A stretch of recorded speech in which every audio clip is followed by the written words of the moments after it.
In the pre-dawn darkness of Los Angeles, March 9, 1997, the entertainment industry would witness an execution so precise, so calculated, that it would expose fractures in reality itself.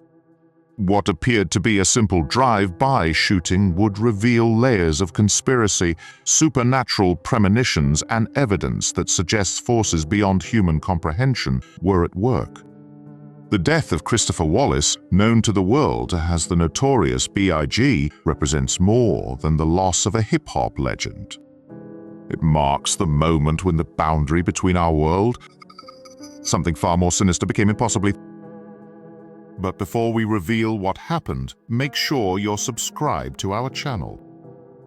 The Peterson Automotive Museum stood like a monument to American excess on Wilshire Boulevard, its curved facade gleaming under the Los Angeles streetlights. Inside, the Soul Train Music Awards after-party pulsed with the energy of hip-hop royalty, record executives, and Hollywood elite. The date was March 9, 1997, and the West Coast rap scene was celebrating another successful evening of music industry glamour. Christopher Wallace, the 300-pound rapper from Brooklyn, known as the Notorious B.I.G., moved through the crowd with the casual confidence of someone who had conquered the music world. At 24, Biggie had already established himself as one of hip-hop's most gifted lyricists, his deep voice and intricate wordplay earning him both commercial success and critical acclaim. But beneath the celebration, something far more ominous was stirring. Security personnel later reported strange incidents throughout the. Multiple witnesses described seeing the same mysterious woman, elderly and dressed in dark clothing, appearing at various locations around the museum. She seemed to materialize near groups of East Coast rappers, whispering warnings that made no sense to those who heard them. The woman spoke of shadows that moved independently of their owners, of time running backward, and of a debt that would soon be collected. Sean Combs, known then as Puff Daddy, had arrived at the party with his usual entourage. As the head of Bad Boy Records and Biggie's close friend, Combs commanded significant attention wherever he went. However, several party attendees noticed his behavior that evening was markedly different. He appeared agitated, constantly checking his watch and repeatedly glancing toward the museum's exits, as if expecting something terrible to happen. The party's atmosphere began to shift around midnight. DJ equipment started malfunctioning in ways that defied technical explanation. Tracks would skip backward, playing lyrics in reverse that seemed to form coherent warnings when played at normal speed. The reversed audio, when later analyzed by audio forensics experts, contained phrases like "the circle closes tonight" and "Brooklyn's king falls at red lights." As the evening progressed, multiple witnesses reported seeing figures in dark clothing positioned at strategic points around the museum's perimeter. These individuals didn't appear to be typical security personnel or party guests. They moved with military precision, communicating through hand signals, and seemed to be tracking specific individuals inside the building. When approached by legitimate security, these figures would simply vanish into the shadows between street lights. The most disturbing incident occurred around midnight. A catering worker discovered a maintenance room in the museum's basement that shouldn't have existed according to the building's blueprints. Inside, someone had constructed what appeared to be a detailed surveillance station, complete with monitors showing multiple camera angles of the party upstairs. The equipment was sophisticated, military-grade, and bore no manufacturer markings.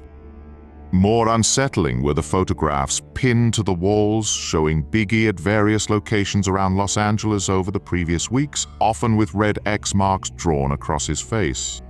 At approximately 1:45 in the morning, the party began to wind down.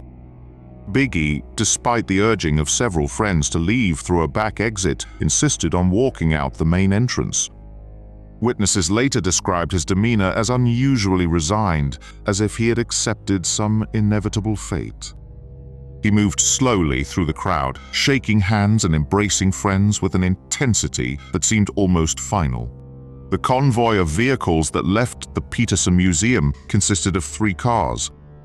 Biggie rode in the front passenger seat of a black Chevrolet Suburban driven by his friend and bodyguard. Sean Combs followed in a separate vehicle with additional security personnel. The third car contained other members of their entourage. What none of them realized was that their route had been carefully predetermined by forces that had been watching and waiting for this exact moment.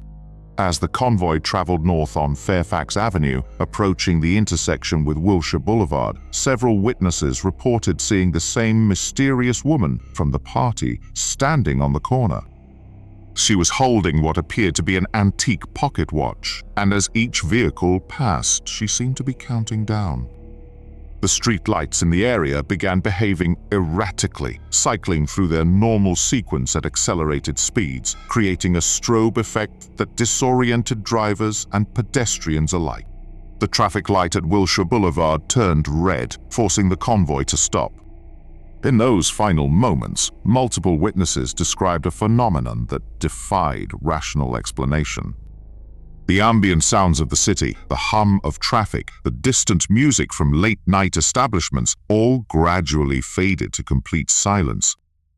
It was as if Los Angeles itself was holding its breath, waiting for something momentous to occur. A white Chevrolet Impala pulled alongside Biggie's vehicle. The occupants had been tracking the convoy since it left the museum, possibly longer. The precision of their timing suggested knowledge of the route, the traffic patterns, and the exact positioning of the vehicles. This was not a random encounter, but the culmination of a carefully orchestrated plan that had been months in the making. The shooter, described as a black male in his 20s wearing a blue suit and bow tie, drew a 9mm pistol. He fired 4 shots through the passenger window of Biggie's vehicle before the Impala accelerated away, disappearing into the maze of Los Angeles streets. The entire attack lasted less than 30 seconds, but its impact would reverberate through the music industry and popular culture for decades to come. Christopher Wallace was struck by 3 of the 4 bullets. The wounds were strategically placed with surgical precision, targeting vital organs in a pattern that suggested professional training. Paramedics arrived within minutes, but the damage was too severe. At Cedars-Sinai Medical Center, doctors worked frantically to save the rapper's life, but their efforts were ultimately unsuccessful. The Notorious B.I.G. was pronounced dead at 1:15 in the morning. The investigation that followed revealed disturbing inconsistencies that pointed to a conspiracy far more complex than a simple gang-related shooting. The white Impala used in the attack had been reported stolen weeks earlier, but forensic analysis revealed it had been professionally modified with bulletproof glass and a reinforced engine block. The level of preparation indicated resources and expertise far beyond typical street criminals. More troubling were the discoveries made at the crime scene. Investigators found electronic devices planted in nearby buildings that had been recording the intersection for at least a week before the shooting. The equipment was sophisticated, military-grade surveillance gear that couldn't be traced to any known manufacturer. The recording showed multiple individuals conducting reconnaissance of the area, timing traffic light sequences, and mapping potential escape routes. The Los Angeles Police Department's investigation quickly encountered obstacles that seemed almost supernatural in their consistency. Key witnesses began recanting their statements, claiming they could no longer remember what they had seen. Physical evidence disappeared from secure storage facilities without explanation.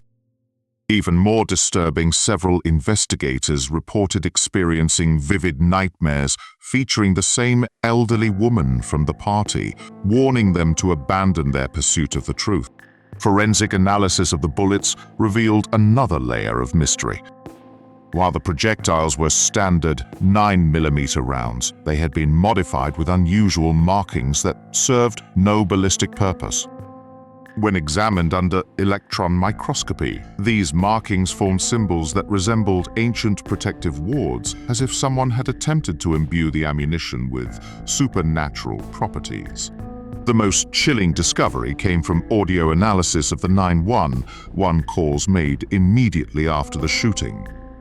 In the background of multiple calls, investigators detected the sound of a woman's voice speaking in what linguists later identified as a dialect of Yoruba, an African language associated with spiritual practices.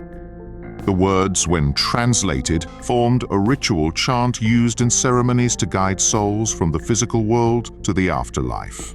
Federal agencies became involved in the investigation, but their participation only deepened the mystery. FBI files related to the case were classified at levels typically reserved for matters of national security. Agents who had been monitoring hip-hop industry figures suddenly found their surveillance operations terminated without explanation. Even the Bureau of Alcohol, Tobacco, and Firearms withdrew from ballistics analysis, citing jurisdictional concerns that made no legal sense. The autopsy report contained details that were never released to the public. Beyond the fatal gunshot wounds, medical examiners discovered trace amounts of a substance in Biggie's bloodstream that couldn't be identified by any known forensic database. The compound appeared to be organic in origin, but contained molecular structures that seemed to exist in a state of constant flux, changing composition even as it was being analyzed. Perhaps most disturbing were the psychological evaluations conducted on witnesses and investigating officers. Multiple individuals reported experiencing shared dreams in the weeks following the shooting.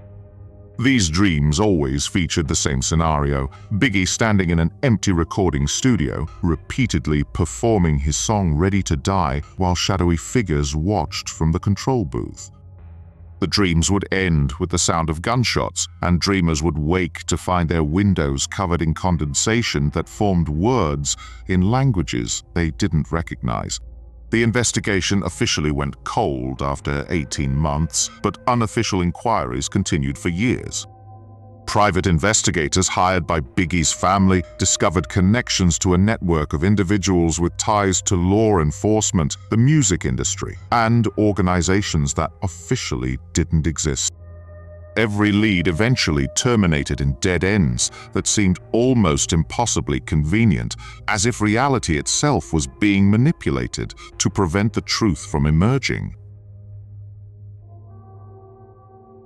What do you think really happened in those final moments before the shots were fired? Was Christopher Wallace's death the result of a conspiracy that reached into the highest levels of power, or did something far more sinister orchestrate his fate? Subscribe to explore more cases where the line between reality and the impossible becomes dangerously thin.